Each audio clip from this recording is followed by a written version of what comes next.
الحمد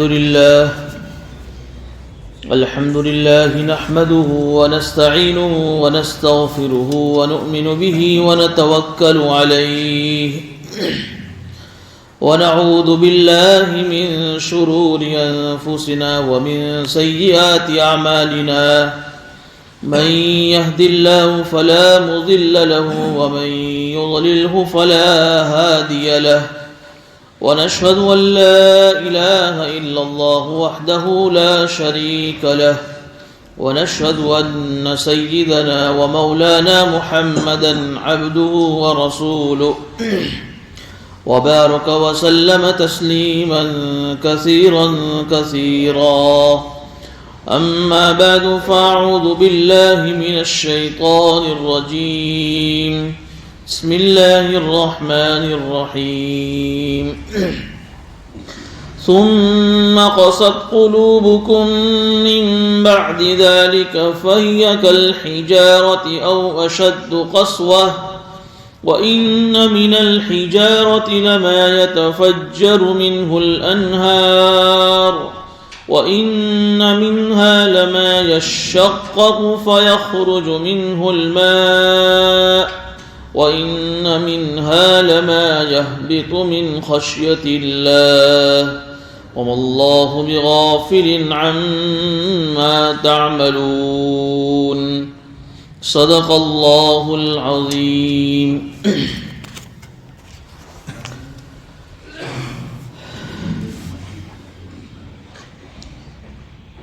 سورہ بقرہ کی تفسیر کا سلسلہ جاری ہے. پچھلے کئی ہفتوں سے ہم لوگ سن رہے ہیں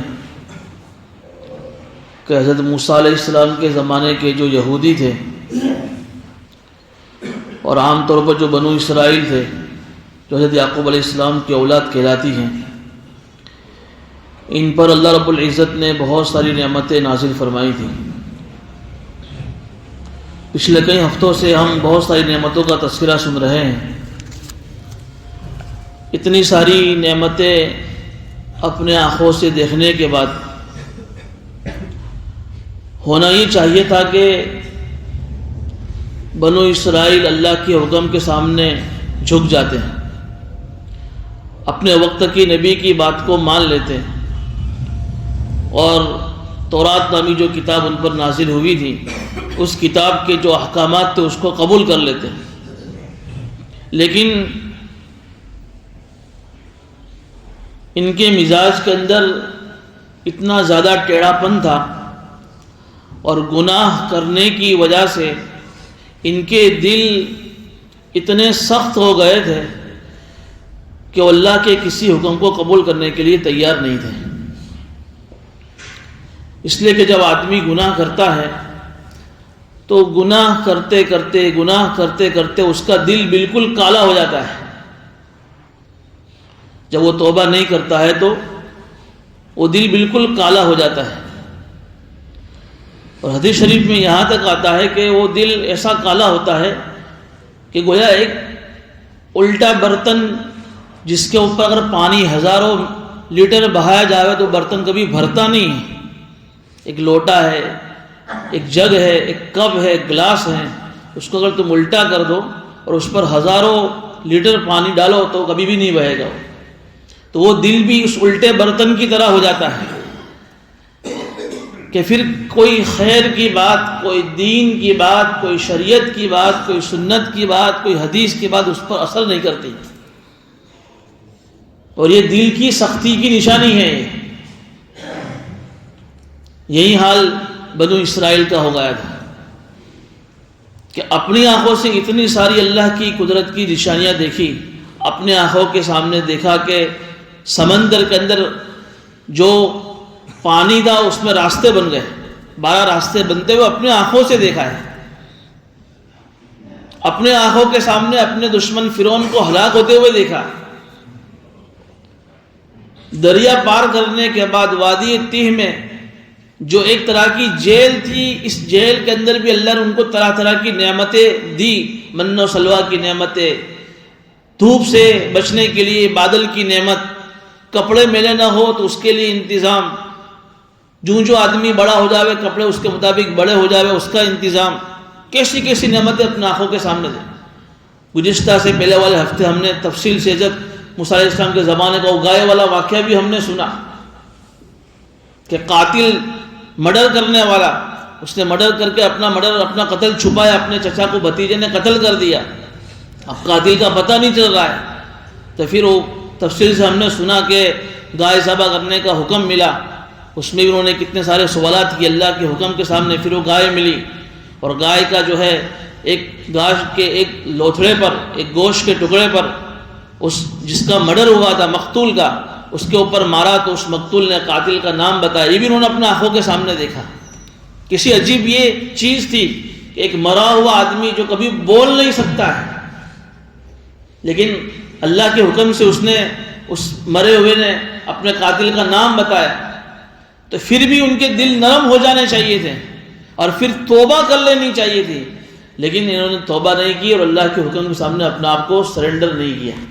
اللہ تعالیٰ آج کی آیتوں میں ان کی اس دل کی کیفیت کا حال بیان کر رہے ہیں، اور یہ حال بیان کر کے یہ آئینہ ہمیں دکھایا جا رہا ہے، اور ہمیں ان کا حال سنا کر ہمیں بھی تنبیہ کی جا رہی ہے۔ اس لیے کہ حدیث شریف میں آتا ہے، حضور اکرم صلی اللہ علیہ وسلم کی پیشین گوئی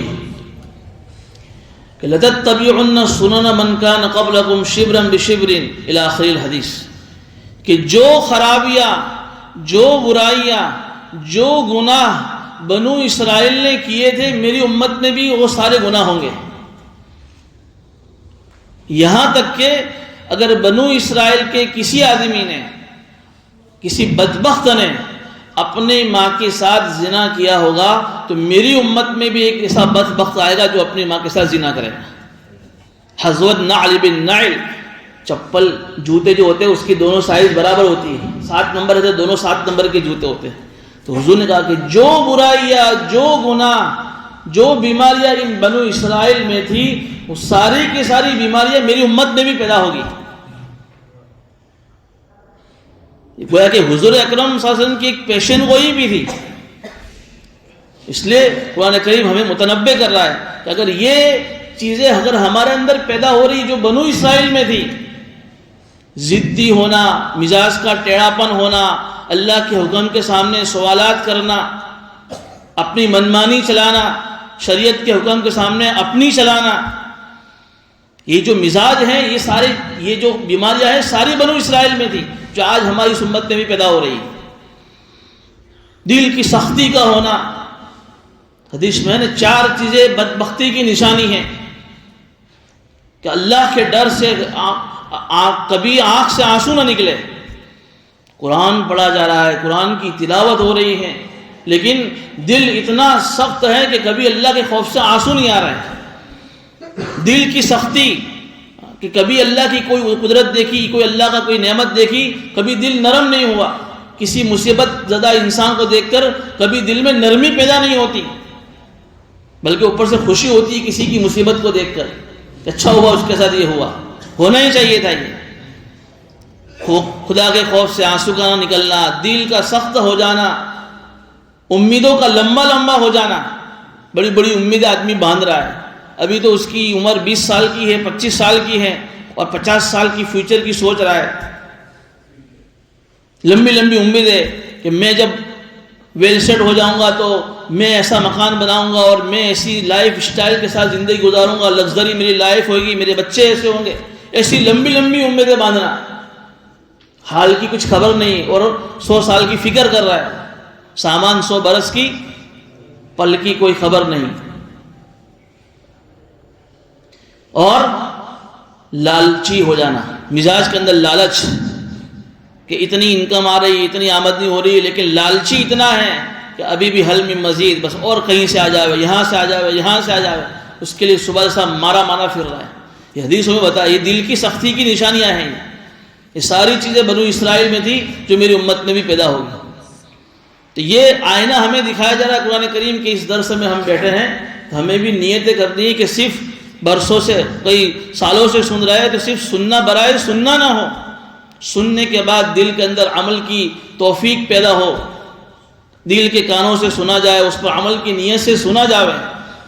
اس لیے یہ اس آیت میں اللہ رب العزت بنو اسرائیل کی جو ہے ان دل کی کیفیت کو بیان کر رہے ہیں. ثم قست قلوبکم من بعد ذلك فهي كالحجارة او اشد قسوة، کہ اتنے سارے واقعات ہو جانے کے بعد بھی ان کے دل جو ہے پتھر جیسے سخت ہو گئے. پتھر کیسا سخت ہوتا ہے؟ آگے اللہ اور کیا کہہ رہے ہیں؟ او اشد قسوہ، پتھر سے بھی زیادہ سخت ہے. پھر پتھروں کی 3 قسمیں بیان کی جا رہی ہے کہ پتھر سے زیادہ سخت دل کیسے ہوگا ان کے سخت. کہ وَإِنَّ مِنَ الْحِجَارَةِ لَمَا يَتَفَجَّرُ مِنْهُ الْأَنْهَارُ، کہ پتھروں میں سے کچھ پتھر ایسے ہیں کہ جن سے تو نہریں بہتی ہیں، یہ جو لوگوں کے کام آتے ہیں. یہ ان کے دل تو اتنے سخت ہیں کہ ان سے تو کسی کو کوئی فائدہ نہیں پہنچ رہا ہے. وَإِنَّ مِنَ الْحِجَارَةِ لَمَا يَتَفَجَّرُ مِنْهُ الْأَنْهَارُ، بہت سارے پتھر ہیں. یہ جتنی بھی جو ندیاں بہتی ہیں، گنگا، جمنا، تاپی، یہ سب پتھروں سے تو بہ کر آ رہی ہیں. یہ پتھر ایسے ہیں کہ اللہ تعالیٰ ان سے نہریں بہا رہا ہے. اللہ تعالیٰ ایک لوگوں کے کام آ رہے ہیں، پانی پینے کے، لوگوں کے جو ہے پانی پینے کے کام آ رہے ہیں. لیکن یہ اتنے دل ان کے سخت ہیں کہ پتھروں سے بھی زیادہ سخت کسی کے کام نہیں آ رہے. وَإِنَّ مِنْهَا لَمَا يَشَّقَّقُ فَيَخْرُجُ مِنْهُ الْمَاءُ، پتھروں کی دوسری قسم بیان کی کہ کچھ پتھر ایسے ہیں کہ جن سے نہریں تو نہیں بہتی ہیں لیکن پانی نکلتا ہے، جس کو ہم چشمہ بولتے ہیں، زرنا بولتے ہیں، کہ جن سے نہریں نہیں بہ رہی لیکن کچھ پانی نکلتا ہے، جو فائدے کے اعتبار سے پہلے پتھر کے مقابلے میں کچھ کم فائدہ مند ہے، لیکن پھر بھی کچھ فائدہ ان سے لوگوں کو پہنچ رہا ہے. وَإِنَّ مِنْهَا لَمَا يَهْبِطُ مِنْ خَشْيَةِ اللَّهِ، اور کچھ پتھر ایسے ہیں کہ جن سے نہ نہریں بہتی ہے نہ پانی نکلتا ہے، لیکن کبھی کبھی اللہ کے خوف سے وہ اوپر سے نیچے لڑک کر نیچے آ جاتے ہیں. ہم نے دیکھا ہوگا نا کچھ پتھر، بھئی یہ پتھر اوپر سے لڑک کر نیچے آ گیا. تو اکثر ایسا نہیں ہوتا، لیکن کبھی کبھی کوئی پتھر اللہ کے خوف سے جو ہے پہاڑ سے ٹوٹ کر نیچے گر جاتا ہے. اب یہاں سوال یہ ہوتا ہے کہ پتھر میں اللہ کا خوف کوئی بات سمجھ میں نہیں آتی. تو قرآن جب کہہ رہا ہے تو بات سمجھ میں آئے کہ نہ ہمیں ماننی پڑے گی. ہم نے سورہ اسراء کی جب تفسیر آئی تو اس میں وہ آیت نے بتایا تھا وَإِن مِّن شَيْءٍ إِلَّا يُسَبِّحُ بِحَمْدِهِ وَلَكِن لَّا تَفْقَهُونَ تَسْبِيحَهُمْ، جتنی دنیا میں اللہ نے چیزیں پیدا کی ہیں ساری کی ساری چیزیں اللہ کی تسبیح بیان کرتی ہیں، اللہ کی پاکی بیان کرتی ہیں، لیکن تم انسان و جنات اللہ کی ان مخلوقات کی تسبیح پاکی کو تم سمجھ نہیں سکتے. تو پتھر بھی اللہ ہی کی مخلوق ہیں، اللہ نے اس میں کسی طرح کی کوئی حس، کوئی شعور رکھا ہو جس شعور کی وجہ سے کبھی اللہ کے خوف سے جو ہے لڑک کر نیچے آ جاتا ہو، اس میں کوئی مشکل بات نہیں ہے. یہ تو آج جو ہے سائنس دھیرے دھیرے ثابت کر رہی ہے. قرآن نے تو 14 سال پہلے کہہ دیا کہ ونسپتی کے اندر جو ہے جیو ہوتا ہے. سائنس اب ثابت کر رہی ہے کہ ونسپتی سجیو ہے. قرآن نے تو پہلے کہہ دیا کہ اللہ نے جتنی بھی مخلوق بنائی ہے اس میں اللہ نے کچھ نہ کچھ شعور حس رکھی ہے جس کی وجہ سے اللہ کی تسبیح، اللہ کی پاکی بیان کرے. حضور اکرم صلی اللہ علیہ وسلم کے زمانے میں ویسے بہت سارے واقعات پیش آئے. ایک مرتبہ حضور اکرم صلی اللہ علیہ وسلم جو ہے ایک پتھر کے پاس سے گزرے تو ساتھ میں جب ابو بکر صدیق، جب عمر فاروق، بڑے بڑے صحابہ ساتھ میں نے فرمایا کہ نبوت سے پہلے جب میں اس پتھر کے پاس سے گزرتا تھا تو یہ مجھے سلام کیا کرتا تھا. ایک مرتبہ کچھ کنکریاں اللہ کے نبی صلی اللہ علیہ وسلم نے اپنے ہاتھ مبارک میں لی، 7 9 کنکریاں تھیں، اور اس کو مٹھی سے بند کیا تو اس نے کلمہ پڑھا اشہد ان لا الہ الا اللہ وانک محمد رسول اللہ. پتھر ہی تو ہے کنکری. وہ آپ نے واقعہ بھی سنا ہوگا استوائے حنانہ کہ مسجد نبوی میں جب ممبر نہیں بنا تھا تو ایک جو ہے ستون کے سہارے اللہ کے رسول خطبہ دیا کرتے تھے، لیکن جب کسی بڑھیا نے ایک ستون بنایا، وہ ممبر بنایا تو وہ ستون ہٹا لیا گیا تو اس کے اندر سے رونے کی آواز آئی. اب یہ درخت ہے. اس طریقے سے ہوا جیسے کہ ایک بچہ روتا ہے کہ حضور اکرم صاحب نے اس کے اوپر ہاتھ پھیرا تو وہ چوپ ہو گیا. تو ایسے بہت سارے واقعات ہیں جو ہماری عقل کے سمجھ میں نہ، لیکن پھر بھی جو ثابت ہوئے ہیں ہمیں اس کو ماننا پڑے گا. بہرحال یہاں تو اللہ تعالیٰ یہ کہہ رہے ہیں کہ پتھر بھی ایسے ہیں کہ جو اللہ کی خوف سے، اللہ کی خشیت سے اوپر سے نیچے لڑک جاتے ہیں، لیکن یہ بنو اسرائیل تمہارے دل کی حالت ایسی کہ تمہارے دل پتھر سے بھی زیادہ سخت ہو گئے ہیں. واللہ بغافل عما تعملون، اور اللہ تعالیٰ تمہاری ان حرکتوں سے اور تمہاری ان کرتوتوں سے اللہ غافل نہیں ہے. افتطمعون ان یؤمنوا لکم وقد کان فریق منہم یسمعون کلام اللہ ثم یحرفونہ من بعد ما قالوه وهم یعلمون. باقی آیت نمبر 75 میں اللہ رب العزت اللہ کے نبی صلی اللہ علیہ وسلم کے زمانے کے مسلمانوں سے کہہ رہے ہیں جو صحابہ تھے. تو یہ صحابہ جو تھے یہ ان کے دل کے اندر کبھی کبھی یہ تمنا ہوتی تھی کہ مدینہ منورہ کی زندگی میں جو یہودی تھے ان کی یہ چاہت تھی کہ یہ حضور اکرم صلی اللہ علیہ وسلم کے ہاتھ پر ایمان لے آئے. تو اللہ تعالیٰ اپنے نبی کے واسطے سے ان صحابہ سے کہہ رہا ہے افتطمعون ان یؤمنوا لکم، کیا تمہاری یہ امید ہے، کیا تمہاری یہ لالچ ہے، کیا تمہاری یہ تمنا ہے کہ یہ لوگ تمہارے نبی کے ہاتھ پر ایمان لے آئیں گے؟ وقد کان فریق منہم یسمعون کلام اللہ، کہ یہ وہ یہودی ہیں کہ جن کے جو باپ دادا تھے انہوں نے حضرت موسیٰ علیہ السلام کے زمانے میں اللہ کا کلام براہ راست سنا تھا. ارے وہ واقعہ ہم نے پڑھا نہیں پڑھا کوہ طور پر جب موسیٰ علیہ السلام لے کر گئے 70 آدمیوں کو، جب وہ تورات لے کر آئے نہیں مانے کہ بھئی ہم کو کیا معلوم کہ اللہ کی کتاب ہے، تو 12 قبیلوں میں سے جو لیڈر قسم کے لوگ تھے بڑے بڑے ان کو لے کر گئے تھے 70 آدمیوں کو، اور ڈائریکٹ اللہ نے جو ہے کوہ طور پر اپنی آواز سے کہا، اپنا کلام سنایا کہ میں اللہ ہوں، یہ نبی موسیٰ ہے اور یہ میری کتاب تورات ہے، تم اس کو مانو. یسمعون کلام اللہ، کہ ان کے باپ داداؤں نے اللہ کا کلام حضرت موسیٰ علیہ السلام کے زمانے میں براہ راست ڈائریکٹ سنا تھا.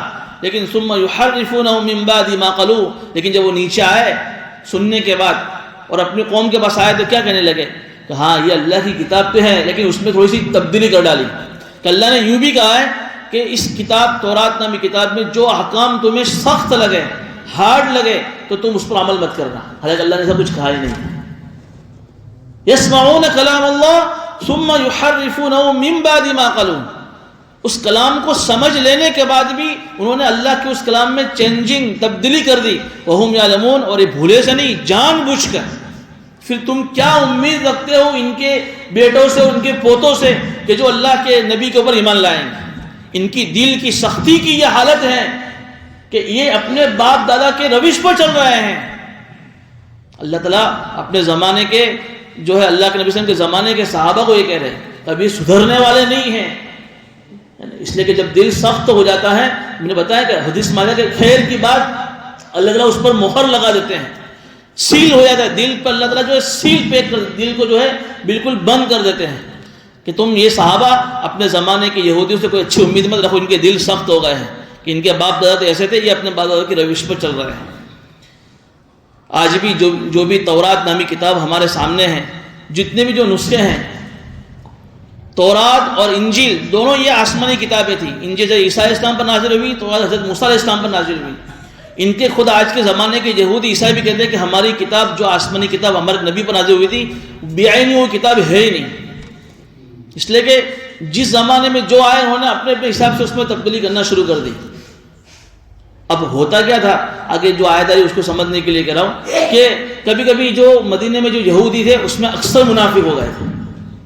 جو منافق کی تیسری قسم میں نے بیان کی تھی اس رکوع کے دوسرے رکوع کے اندر، کہ مکہ کے اندر تو صرف مشرکین مکہ سے حضور کو واسطہ پڑا کہ جو بالکل بت پرست تھے، مورتی پوجا کرنے والے، جو توحید پرست نہیں تھے، خدا کو نہیں مانتے تھے، خدا کی کسی کتاب پر ایمان نہیں رکھتے تھے. لیکن مدینہ آنے کے بعد ان کو جو ہے ایک تو ان مدینہ کے جو مشرکین تھے ان سے بھی واسطہ پڑا، اور پھر ان کو یہودیوں سے بھی واسطہ پڑا.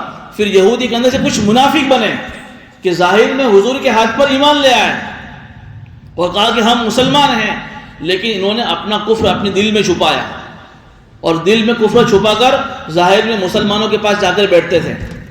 اور مسلمانوں کے پاس جا کر کبھی بیٹھتے تھے تو اپنا اسلام دکھانے کے لیے کہ ہم مسلمان ہیں، حالانکہ یہ یہودی منافق تھے، اندر میں کفر تھا، لیکن جو مسلمان تھے صحابہ ان کو یہ دکھانے کے لیے کہ ہم حقیقت میں مسلمان ہیں، کبھی کبھی کیا کرتے تھے کہ جو تورات نامی کتاب میں حضور اکرم صلی اللہ علیہ وسلم کا حلیہ مبارک بیان ہوا ہے کہ حضور ایک آخری جو نبی آنے والے ہیں اس نبی کے بال مبارک کیسے ہوں گے، اس نبی کی آنکھ مبارک کیسی ہوگی، وہ نبی کے جو ہے چلنے کی جو ہے ترتیب کیسے ہوگی، وہ نبی کا قد کیسے ہوگا، ساری ایک ایک چیزیں تورات میں اللہ نے بیان کر دی تھی تاکہ جب حضور آخری جب نبی کا جب نزول ہو جاوے تو تورات کی اس ساری نشان دے کر وہ حضور کو پہچان لے.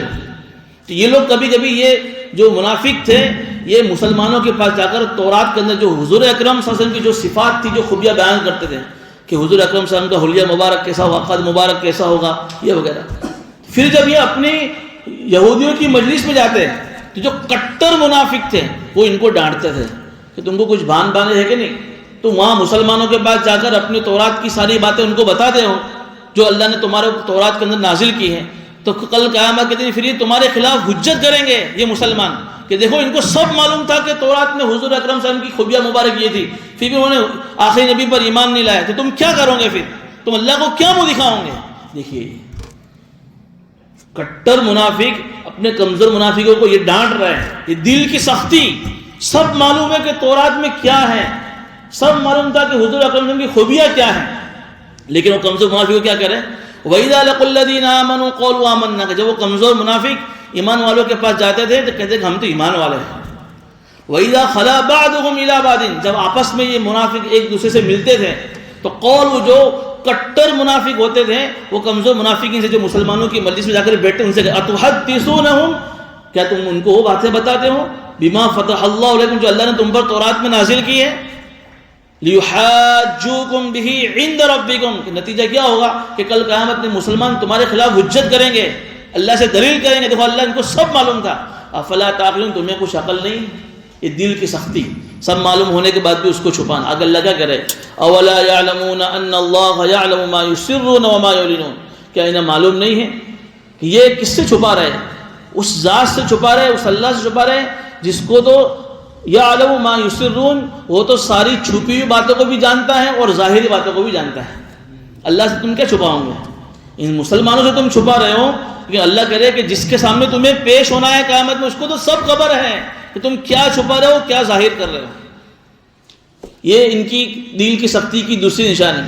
تیسری آیت میں اللہ رب العزت ایک اور بات ان کی بیان کر رہے ہیں. اب ان یہودیوں میں کچھ علماء تھے جو اپنی عوام کو، چونکہ عوام میں اکثر طبقہ ایسا ہوتا ہے کہ جن کے پاس دین کا علم نہیں ہوتا ہے، جاہل ہوتے ہیں، کچھ لوگ بیچارے نہ پڑھے ان پڑھ لوگ ہوتے ہیں. اب ان کا تکیہ اور ان کا سہارا کیا ہوتا ہے کہ اپنے زمانے کے علماء کہ وہ ہمیں دین کی باتیں بتائیں گے، دین کی باتیں سکھائیں گے، اور جیسی دین کی باتیں علماء ہم کو بتائیں گے ہم اس پر عمل کریں گے. لیکن مزاج ایسا بنا تھا کہ علماء بھی بگڑ گئے تھے یہودیوں کے. جب ان کے اندر بھی جب بگاڑ آیا تھا تو یہ بھی اپنے عوام کو غلط غلط باتیں بتاتے تھے. کیسی غلط باتیں بتاتے تھے؟ وَمِنْهُمْ أُمِّيُّونَ لَا يَعْلَمُونَ الْكِتَابَ إِلَّا أَمَانِيَّ وَإِنْهُمْ إِلَّا يَظُنُّونَ. انہوں نے کچھ باتیں ایسی بتا رکھی تھی، اور یہ یہودی جو عوام تھی اپنے علماء کی یہ غلط باتیں سن کر اس پر تکیہ کر کے بیٹھی ہوئی تھی. کیا باتیں بتائی تھی؟ کہ ان کے علماء نے یہ باتیں بتائی تھی کہ دیکھو یہ موسیٰ علیہ السلام کا جو دین ہے نا، یہی آخری دین ہے، اس کے بعد کوئی دین نہیں ہے، کوئی شریعت نہیں آئے گی. اس کے بعد اگر کوئی جو نبی آئے ہیں حضرت محمد صلی اللہ علیہ وسلم، یہ اگر یوں کہہ رہے کہ میں نبی ہوں تم ان کو نبی مت ماننا. حالانکہ جب موسیٰ علیہ السلام جس وقت حیات تھے اس وقت ان کے اوپر جو کتاب نازل ہوئی تورات، اس وقت جن لوگوں نے حضرت موسیٰ علیہ السلام پر ایمان لائے اور تورات نامی کتاب پر ایمان لائے وہ اس زمانے کے مسلمان تھے، وہ پکے، لیکن وہ آخری نبی نہیں تھے. تو تورات میں یہ بات لکھی ہوئی تھی کہ موسیٰ علیہ السلام کے بعد عیسیٰ علیہ السلام آئیں گے، تم کو ان پر بھی ایمان لانا ہے. عیسیٰ علیہ السلام کے بعد ایک آخری نبی آئیں گے، تم کو ان پر بھی ایمان لانا ہے، تب جا کر تمہارا ایمان کامل و مکمل ہوگا. لیکن ان یہودی علماء نے کیا کہا کہ نہیں، آخری کتاب تورات ہے، آخری نبی موسیٰ ہے. اس لیے آج بھی جو مغربی تہذیب میں جو یہودی ہے جو ہے وہ اسی بات کو پکڑے ہوئے اپنے علماء کی بات کو کہ ہمارے علماء نے بتایا ہے اس لیے ہم ہی حق پر ہیں، ہم ہی حق پر ہیں، ہم ہی مسلمان ہیں. حالانکہ آج کے زمانے کا مسلمان کون ہے کہ جو آخری نبی پر ایمان لاوے اور اس آخری نبی پر جو کتاب نازل ہوئی اس پر ایمان لاوے، وہی مسلمان ہے، باقی کوئی مسلمان نہیں. یہ یہودی اپنا آپ کو مسلمان کہہ رہے ہو، یہ کرسچن عیسائی اپنا آپ کو مسلمان کہہ رہے ہو، غلط ہیں. وہ اپنے زمانے کے مسلمان تھے جب وہ نبی حیات تھے، وہ نبی چلے گئے. اب ان کے مسلمان ہونے کے لیے شرط یہ ہے کہ آخری نبی پر ایمان لانا اور آخری نبی کی کتاب پر ایمان لانا، تب جا کر وہ مسلمان کہہ رہے ہیں. ایک بات تم کو یہ بتائی تھی. دوسری بات کیا بتائی تھی کہ دیکھو ہم تو نبی کی اولاد میں ہیں، 4,500 نبی بنو اسرائیل میں پیدا ہوئے. تو یہ علماء یہ کہتے ہیں کہ نبی کے خاندان کے تم لوگ ہو تو تمہیں ڈرنے کی ضرورت نہیں ہے. جہنم کی جو ہے ہم ہی، جنت کے ہم ہی حقدار ہیں. اگر ہم جہنم میں چلے بھی گئے تو تھوڑے دن کے واسطے جائیں گے، اگر وہ آیت آ رہی ہے تھوڑے دن کے واسطے جائیں گے. تو یہ یہودی عوام مطمئن ہو گئی کہ چلو بھائی کچھ بھی کر لو نا، ہم تو نبی کے اولاد میں ہیں، کچھ فرق پڑنے والا نہیں ہے. یہ ایسی غلط باتیں ان کی یہودی علماء نے ان کو بتائی تھی. تو اللہ تعالیٰ ان یہودی علماء کی بات بھی آگے نقل کر رہا ہے. وَمِنْهُمْ أُمِّيُّونَ کہ ان یہودی ان یہودیوں میں سے کچھ ان پڑھ لوگ تھے، لا یعلمون الکتاب، ان کے پاس کتاب کا کوئی علم نہیں تھا، الا امانی، مگر کچھ آرزو ہے جو ان کے علماء نے ان کو بتائی تھی، وَإِنْهُمْ إِلَّا يَظُنُّونَ، اور وہ انہیں پر تکیہ کیے ہوئے بیٹھے تھے۔ اب آگے اللہ یہودی علماء کی بربادی کا اعلان کر رہے ہیں، فَوَيْلٌ لِّلَّذِينَ يَكْتُبُونَ الْكِتَابَ بِأَيْدِيهِمْ، بربادی ہے، ہلاکت ہے ان یہودی علماء کے لیے جو کتاب کو اپنے ہاتھوں سے لکھتے تھے، ثُمَّ يَقُولُونَ هَذَا مِنْ عِنْدِ اللَّهِ، اور پھر اس کتاب کو اپنے ہاتھ سے لکھنے کے بعد یہ کہتے ہیں کہ یہی اللہ کی کتاب ہے۔ مقصد ان کا یہ ہوتا تھا کہ اس سے کچھ جو ہے پیسہ کمائیں۔ اس زمانے میں چونکہ ہماری زمانے کی طرح پریس تو ہوتی نہیں تھی، پرنٹنگ پریس کی جس میں کتابیں چھپتی ہوں، تو یہودی جو علماء تھے وہ تورات کو اپنے ہاتھ سے نسخہ جس کو بولتے ہیں اپنے ہاتھ سے لکھتے تھے۔ اب جب یہ تورات نامی کتاب کو اپنے ہاتھ سے جب لکھتے تھے تو اس میں جو اللہ کی باتیں آتی تھی تو کبھی کبھی کیا کرتے اللہ کے کسی حکم کے اندر یا تو کچھ چینجنگ تبدیلی کر دیتے تھے، کبھی کوئی اللہ کا حکم آیا اس کو چھپا ہی دیا، لکھا ہی نہیں اس کو اس کے اندر۔ اور ان کا مقصد یہ ہوتا تھا کہ اس زمانے کے جو یہودی عوام میں جو بڑے بڑے مالدار تھے، چودھری قسم کے جو لوگ تھے، ان کے مزاج کے مطابق ان کو مسئلہ بتایا جاوے اور ان سے رشوت لی جاوے، ان سے پیسے لیے جاوے تاکہ ہماری دکان بھی چلتی رہے اور ان کا کام بھی ہو جاوے۔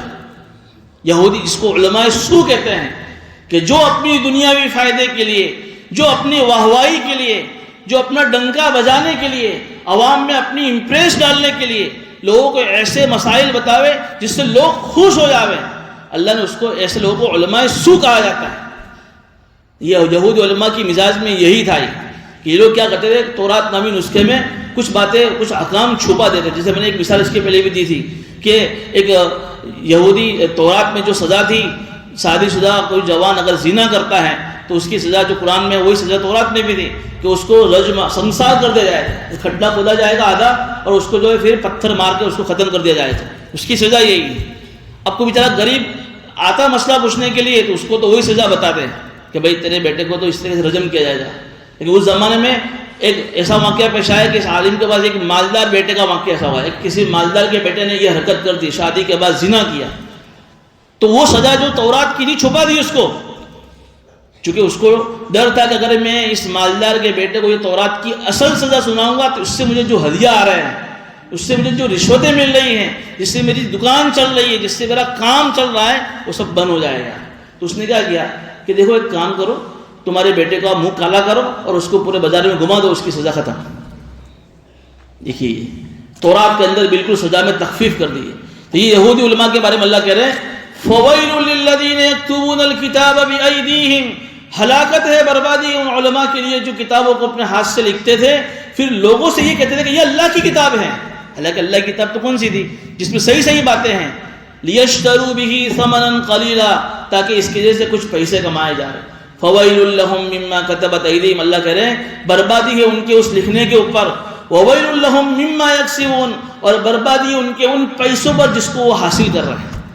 اس لیے کہ جب کسی سماج کے اندر، جب کسی معاشرے کے اندر، جب کسی سوسائٹی میں اگر علماء ہی بگڑ جاوے تو پھر امت کا کیا حال ہوگا؟ اس لیے کہ امت تو عالم کو دیکھ کر چلتی ہے، جب عالم ہی بگڑ جائے گا اس کے پیچھے چلنے والی پوری نسل برباد ہو جائے گی۔ اللہ نے قرآن میں ان کے لیے بربادی کا اعلان کر دیا کہ ہلاکت ہے ان کی اس قرآن کے اس تورات نامی نسخے کے اوپر جو تبدیلی کرنے کے اوپر، اور بربادی ان کی اس کمائی کے اوپر جس کمائی، اس لیے کہ یہ تو حرام ہے یہ کہ تم اپنی دنیاوی مفاد کے لیے لوگوں کو ایسے مسائل بتاتے ہو جس سے لوگ خوش ہو جاوے۔ بکار بن قتیبہ کا مجھے ایک واقعہ یاد آیا، بہت بڑے محدث تھے یہ، سن 800 کی بات کرو، 798 اور 800 کی، بنو عباسی کے زمانے کے یہ بہت بڑے محدث اور مصر کے قاضی القضات تھے۔ تو ان کے زمانے کا جو حاکم تھا، گورنر تھا، جو پریسیڈنٹ اور پرمکھ تھا، یہ ان کو ہر مہینے، چونکہ اس زمانے میں بیت المال سے علماء کی تنخواہ اور سیلری آیا کرتی تھی، ان کی جو تنخواہ آتی تھی، اس تنخواہ کے علاوہ ہر مہینے وہ مصر کا جو والی اور گورنر تھا ان کو 1000 دینار ان کو ہدیے میں دیا کرتا تھا۔ وہ وقت کے قاضی تھے، وہ 18 مہینے کے بعد اس قاضی، اس مصر کے گورنر کو ایک مسئلہ پوچھنے کی بات پیش آئی، تو وہ مسئلہ پوچھنے کے لیے بکار بن قتیبہ جو محدث ان کے پاس آئے، اور انہوں نے مسئلہ ایسا بتایا جس میں وہ مسئلہ اس کے مزاج کے مطابق نہیں تھا۔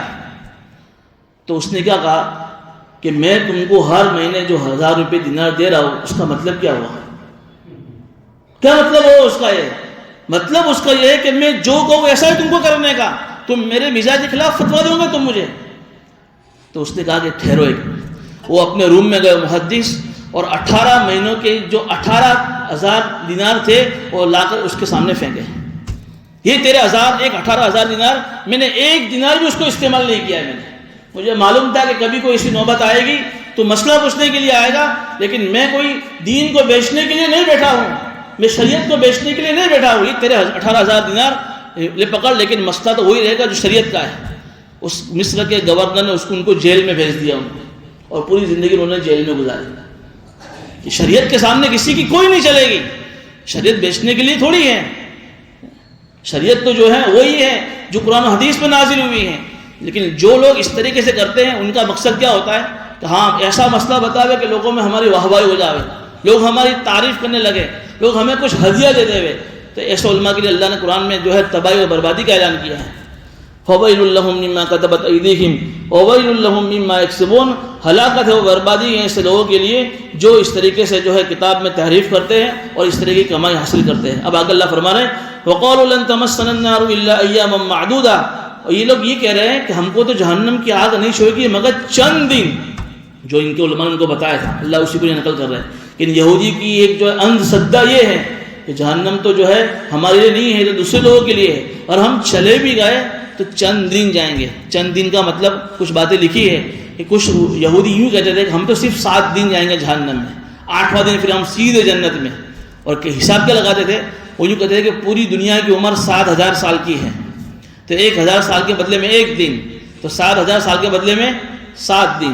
7 دن جہنم میں جائیں گے، 8 دن سیدھے جنت میں جائیں گے.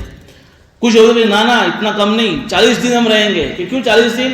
کہ موسیٰ علیہ السلام جب کوہ طور پر گئے تھے تو پھر وہ سامری والا جو واقعہ ہم نے سنا کہ کچھ لوگوں نے گائے کی پوجا کی تھی اللہ کو چھوڑ کر، تو 40 دن تک گائے کی پوجا کی تھی کہ وہ بہت بڑا جرم تھا. تو ہم 40 دن دوزخ میں رہیں گے، پھر 41 دن ہم سیدھے جنت میں چلے جائیں گے. کچھ علماء کہتے ہیں، کچھ یہودی جو کہتے ہیں نہیں 40 سال رہیں گے. بھائی کیوں 40 سال؟ کہ جو وادی تیہ میں جو اللہ نے جیل کی سزا دی تھی دریا پار کرنے کے بعد، وہ 40 سال یہ وادی تیہ میں گھوم رہے تھے وہ. تو یہ جو 40 سال جو جیل کی سزا دی، اس سزا میں ہم جہنم میں 40 سال رہیں گے. یہ ان کی انصدائی تھی، 40 دن 40 سال 7 دن. تو ہمیں تو جہنم میں صرف اتنا ہی جانا ہے، باقی تو ہم تو اللہ کے چہیتے ہیں، اللہ کے لاڈلے ہیں، اللہ کے بیٹے ہیں، ہم سیدھے جنت میں چلے جائیں گے. حالانکہ حضور نے اپنی بیٹی فاطمہ سے کیا کہا تھا کہ بیٹی فاطمہ، اگر کسی کا عمل خراب ہے تو اس کا اونچے خاندان کا ہونا اس کو جہنم سے بچا نہیں پائے گا. کہ تو نبی کی خاندان کی، تو نبی کی بیٹی ہے تو تو سیدھی جنت میں جائے گی، ایسا نہیں ہے. اگر تیرا بھی عمل خراب ہے تو تجھے بھی جہنم میں جانا پڑے گا. آگے اس لیے اللہ تعالیٰ جزا اور سزا کا قانون بیان کر رہے ہیں. قُلْ اتَّخَذْتُمْ عِندَ اللَّهِ عَهْدًا فَلَنْ يُخْلِفَ اللَّهُ عَهْدَهُ. کہ اللہ تعالیٰ کہہ رہے ہیں کہ نبی جی آپ ان سے پوچھئے کہ کیا تم نے اللہ سے کوئی ایسا ایگریمنٹ کر رکھا ہے؟ فَلَنْ يُخْلِفَ اللَّهُ عَهْدَهُ، کہ اللہ تمہارے اس ایگریمنٹ کو کبھی جو ہے چھوڑے گا نہیں. ام تقولون اللہ ما لا تعلمون، یا تم اللہ پر ایسی باتیں کہتے ہو جس کا تم کو خود کو اس کا علم نہیں. یہ ساری باتیں غلط ہیں. تاکہ اللہ اعلان کر رہے ہیں بلا، ہرگز کیوں نہیں، یہ سب جہنم میں جائیں گے. جو ان کی انصدہ ان کے علماء نے ان کو بتائی سب غلط ہیں. بلا کیوں نہیں، سب جہنم میں جائیں گے یہودی. کیوں؟ من کسب، ایک اصول بیان کر دیا، سیئۃً، کہ جس نے بڑا بھینکر گناہ کیا. بھینکر گناہ کون سا ہو سکتا ہے؟ تمام گناہوں میں سب سے خطرناک کوئی گناہ ہے تو وہ کفر اور شرک ہے. حدیث قرآن میں آتا ہے کہ اللہ تعالیٰ کفر اور شرک کے علاوہ سارے گناہوں کو اللہ معاف کریں گے، لیکن کفر اور شرک کو اللہ کبھی معاف نہیں کریں گے. تو بلا من کسب سیئۃً، جس نے بھینکر کوئی گناہ کیا، وَأَحَاطَتْ بِهِ خَطِيئَتُهُ، اور اس کے گناہ کے آس پاس اور بھی بہت سارے اس نے گناہ کیے، فَأُولَٰئِكَ أَصْحَابُ النَّارِ، یہ سب جہنمی ہیں. ہم فیہا خالدون، سب کے سب ہمیشہ جہنم میں رہیں گے. اب یہودی پر ہم آئے تو یہودی کے بارے میں نبی جو کہا کہ یہ سب کافر ہے. کیوں؟ اگرچہ یہ اپنے آپ کو مسلمان کہتے ہوں، لیکن قرآن کی اس آیت کے مطابق یہ کافر ہے. کیوں کافر ہے؟ کہ مسلمان ہونے کے لیے ضروری ہے کہ آخری نبی پر ایمان لانا اور آخری نبی کی کتاب پر ایمان لانا. اور آج کے یہودیوں کا، اور جتنے بھی یہودی جس زمانے میں گزرے ہیں، انہوں نے نہ آخری کتاب پر ایمان لائے نہ آخری نبی پر ایمان لائے. اس لیے یہ شریعت کے مطابق یہ مسلمان کہلانے کے لائق ہے ہی نہیں. جب لائق نہیں ہے تو یہ سب کے سب کفر ہوئے، سب کے سب سیدھے جہنم، ہمیشہ ہمیشہ کی جہنم. اب دیکھیے یہ لوگ آج بھی جتنے بھی یہودی ہیں جن کے جو چرچ ہے عیسائیوں کے، وہ تو یہی سمجھ رہے ہیں نا کہ ہم ہی حق پر ہیں، ہم ہی دین پر ہیں. وہ کتنے سارے مجاہدے کر رہے ہیں.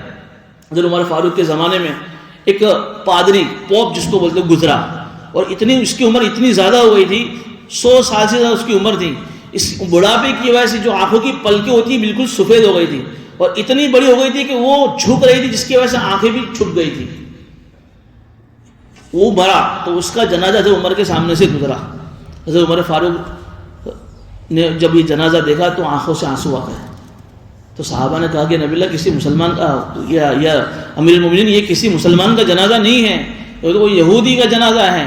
کہا کہ میں اس لیے رو رہا ہوں، قرآن کریم کے اندر انہی جیسے کے مطابق یہ آیت نازل ہوئی ہے، هل اتاك حدیث الغاشیہ وجوہ یومئذ خاشیہ عاملۃ ناصبہ تصلی نارا حامیہ، کہ کچھ لوگ ایسے ہوں گے کہ پوری زندگی جن کی جو ہے اس اپنے دھرم کے پرچار میں گزری، ہم اصل دھرم پر ہیں، ہمارا دھرم صحیح ہے، اور اپنے دھرم کے پرچار میں گزری، اور اپنا آپ کو اتنا تھکایا کہ تھکا کر اپنا آپ کو بوڑھا کر دیا، لیکن قیامت میں سیدھے جہنم میں جائیں گے.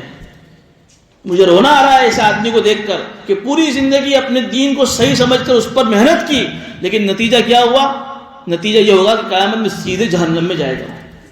کتنی خطرناک چیز ہے. اللہ کا کتنا بڑا احسان ہے کہ اللہ نے ہمیں ایمان کی نعمت سے مالا مال فرمایا. اللہ کا جتنا ہم شکر ادا کریں اتنا کم ہے، ورنہ جس کے پاس ایمان نہیں ہے وہ کتنے بھی بڑے عمل کر لے. آج دیکھیے مسلمانوں کے علاوہ جتنے بھی جو دھرم ہے، جین، خرستی، عیسائی، یہ لوگ کتنے بڑے بڑے دان کرتے ہیں. مسلمانوں سے زیادہ ان کی ہاسپٹل زیادہ ہے، ان کی ہاسپٹل میں علاج فری ہے، ان کی اسکولیں دیکھیے، ان کی ہاسپٹل دیکھیے، ہزاروں کروڑوں اربوں خربوں روپے دان میں لوگ دے دیتے ہیں. لیکن کیا فائدہ؟ آخرت میں جائیں گے سیدھے جہنم میں جائیں گے. اس لیے کہ آخرت میں عمل کو قبول کروانے کے لیے سب سے پہلی جو شرط ہے وہ ایمان کی شرط ہے، وہ ان کے پاس نہیں ہے. دنیا میں ان کو اس کا فائدہ ملے گا کہ اللہ ان کی عمر میں برکت دے گا، اللہ ان کو خوشیاں دے گا، لیکن جہنم اس کا کوئی بدلہ نہیں ملے گا. بلا من کسب سیئۃ، جس نے کفر جیسے بھیانکر گناہ کیا اور بھی بہت سارے گناہ کیے، وہ سیدھے جہنم میں جائیں گے اور ہمیشہ ہمیشہ رہیں گے. والذین آمنوا وعملوا الصالحات اولئک اصحاب الجنہ، لیکن جو ایمان والے ہیں، پہلی شرط جس کے پاس ایمان ہے، وعملوا الصالحات جس کے پاس نیک عمل ہیں، اولئک اصحاب الجنہ، وہ جنتی ہیں اور ہمیشہ ہمیں جنت میں رہیں گے. اس کا مطلب یہ ہوا کہ اگر کسی کے پاس ایمان ہے لیکن عمل صالح میں کچھ تھوڑی سی گڑبڑی ہے، کچھ نمازیں نہیں ہیں، کچھ روزے نہیں ہیں اور بھی بہت ساری، تو علماء نے لکھا ہے کہ وہ اپنی سزا بھگت کر کبھی نہ کبھی جنت میں ضرور جائیں گے، کیونکہ ان کے پاس ایمان ہے. لیکن جس کے پاس ایمان نہیں ہے وہ کبھی بھی جو ہے جنت میں جا نہیں سکے گا. اللہ پاک ہمیں باتوں پر عمل کی توفیق